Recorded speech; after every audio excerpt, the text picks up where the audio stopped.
Uno de los elementos centrales de la reforma procesal penal es la oralidad, presente desde el momento de la detención hasta que se lee la sentencia, algo que requiere como principal requisito que las personas entiendan lo que les dicen, una realidad que debe considerar qué hacer en los casos en que la víctima o imputado se comunica con lenguaje de señas o bien no habla nuestro idioma.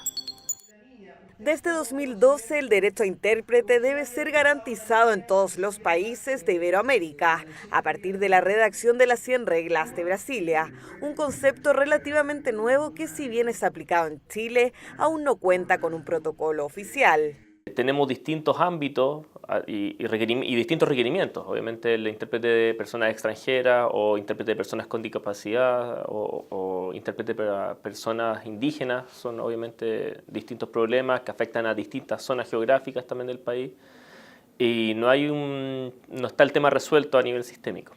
Tiene derecho a ejercer su defensa, es decir, transmitir al tribunal todos sus descargos. Y para ello es fundamental el poder comunicar de manera precisa aquello que se le quiere decir y aquello que él quiere decir.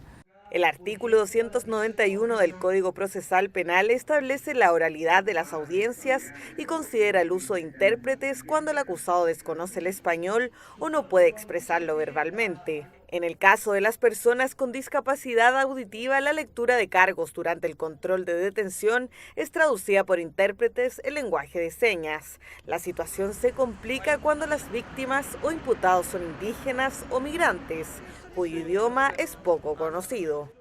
Pongamos un ejemplo, un imputado japonés, por ejemplo, que llegue con un familiar que habla español, se le traduce, el resto de los intervinientes de la sala no va a entender lo que se le dice en japonés y no hay cómo verificar que la traducción esté correcta. Tenemos que hacernos cargo de las distintas situaciones que tienen esas personas en su relación con la justicia.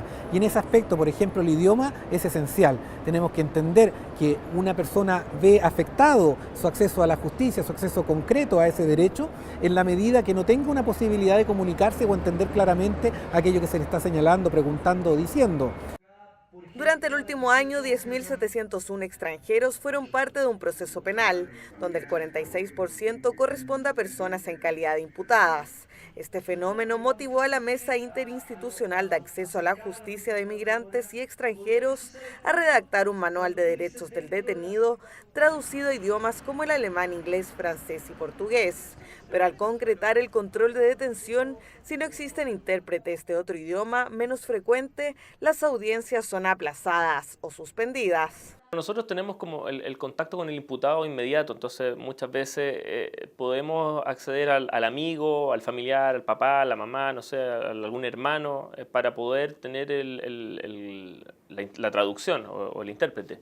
Pero no es algo que sea fácil de conseguir. A nuestro país ingresa cada día un promedio de 110 haitianos que mayoritariamente solo se expresan en dialecto, un ejemplo de un fenómeno migratorio que no ha parado de crecer en los últimos años y que significa una nueva responsabilidad para el sistema judicial en la tarea de fortalecer el acceso a la justicia de las personas vulnerables.